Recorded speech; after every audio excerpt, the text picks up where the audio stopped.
Lions club of Silchar valley view के उद्योग से विश्व कैंसर दिवस के अवसर पर एक विचार विमर्श सभा आयोजित किया गया।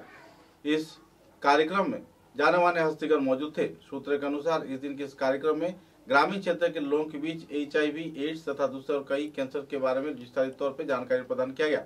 उदारबन के जानकीरा क्षेत्र में आयोजित इस कार्यक्रम में कई हस्तीगण मौजूद थे। इस कार्यक्रम को लेकर लोगों में काफी उत्साह की माहौल देखने को मिली और तो और इस कार्यक्रम को लेकर लोगों को जागरूक होते हुए भी देखा गया। गौरतलब है कि पिछले कई वर्षों से Lions club of Silchar valley view के कार्यकर्ताओं द्वारा ग्रामीण पिछड़े हुए क्षेत्र के साथ साथ कई इलाकों में कई कार्यक्रम आयोजित कर लोगों को जागरूक किया जा रहा है। विश्व कैंसर दिवस के अवसर पर इस दिन इस कार्यक्रम में कई हस्तियों ने मौजूद रहकर कैंसर के विभिन्न पहलुओं के बारे में लोगों को जागरूक किया। मेनली एक्चुअली पुरुषদের মধ্যে যেটা মেইন ক্যান্সার হয় মুখের ক্যান্সার, ঠিক আছে। মুখের কোথায় হতে পারে? ঠোঁটে হতে পারে, জিহ্বাতে হতে পারে, গালের যে অংশটা ভেতরে এই অংশতে হতে পারে, তালুতেও হতে পারে, ঠিক আছে। এটা মেইন রিজন হলো পান, গুটকা, সাদা, খৈনি, জর্দা, ঠিক আছে। অনেকক্ষণ ধরে এই জায়গাটাতে যদি আপনারা রাখুন, একটা টাইম পরে দেখবেন যারা সাদা খায় জায়গাটা কুচকে গেছে, মাংসগুলো ওই জায়গায়, মানুষ ধীরে ধীরে ওটা আলসার হয়ে ক্যান্সারে রূপান্তরিত, ঠিক আছে। তো যেটা খুব বেশি কমন, আমি অনেক PHC সাব সেন্টার লেভেলেও আমি কাম করছি আশা এনএমদের সাথে, ওখানে প্রচুর পেশেন্ট দেখা হচ্ছে ডেইলি আমরা স্ক্রিনিং এর মারফতে।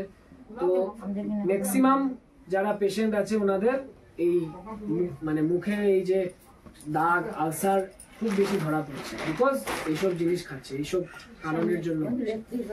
এক নম্বর হলো একটা আমি বলছি রোগ, সেটা তো নাম বললে হয়তো মনে রাখতে পারবেন না, বিকজ এটা মেডিকেল একটা টার্ম, লিউকোপ্লাকিয়া বলে। হ্যাঁ, এখন লিউকোপ্লাকিয়া বললে লাগবে ভয়ানক কিছু, এটা বয়সটা খুব বেশি ওদেরই হবে, যে 50 এভাব বলেই হবে।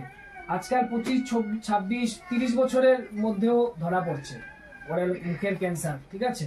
কারণ আজকালকার যে আমাদের জেনারেশন, ঠিক আছে, খুব কম বয়স থেকে এসব খাওয়া শুরু হয়ে গেছে, ঠিক আছে। আর সাথে যদি তামাকের সাথে যদি আপনারা যাদের আছে, আমাদের মধ্যে উপশমটা ঘটে বা আমার পরিবারের যদি কারো কোনো একটা প্রবলেম একটা ঘটে, সেই প্রবলেমটিকে আমরা আরো চাপা দিতে চাই।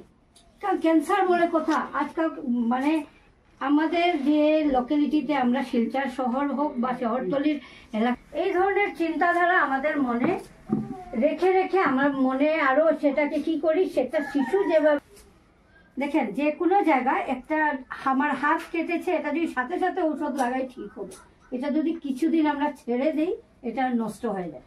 ঠিক সেইভাবেই ক্যান্সারের নানা উপশম আমাদের মধ্যে ঘটে থাকে, আমরা বুঝতেই পারি না। আমরা বলি মুখে একটা ঘা হয়েছে, না এটা বোধহয় চুনে কাটিয়ে দিছে, চুনে কাটিয়ে দিছে, আর চুনে কাটিয়ে দিছে, এটা চলতেই থাকে। ডাক্তারের কাছে কিছু খেলাম, আমরা আরো কিছু না হলে কবিরাজির কাছে যাই, এইগুলো করে করে জিনিস এটার ভিতরে ক্যান্সার এর জীবাণুগুলো জন্ম নিতে শুরু করে, এবং এই জীবাণুটা একে একে একে একে একের থেকে 4-4-এর থেকে 16। লজ্জাজনক ব্যাপার বলে বলে আমরা নিজের অনেক প্রবলেম আমরা চাপিয়ে রাখি। জননাঙ্গ আছে, জননাঙ্গে কিছু প্রবলেম হয় সেটাকেও আমরা চাপিয়ে রাখি, আমাদের ব্রেস্টে কিছু প্রবলেম হয় সেটাকেও আমরা চাপিয়ে রাখি, কারণ লজ্জা। এই লজ্জা করতে বেশিরভাগ মানে আমাদের পরিবারবর্গের কাছে শেষ জবাব দিতে বাধ্য হন কি আর কিছু করার নেই। আর এই সময় আমরা বলি কি হলো, ডক্টর কিছু করতে পারছে না, কিন্তু দোষটা তো আমাদের।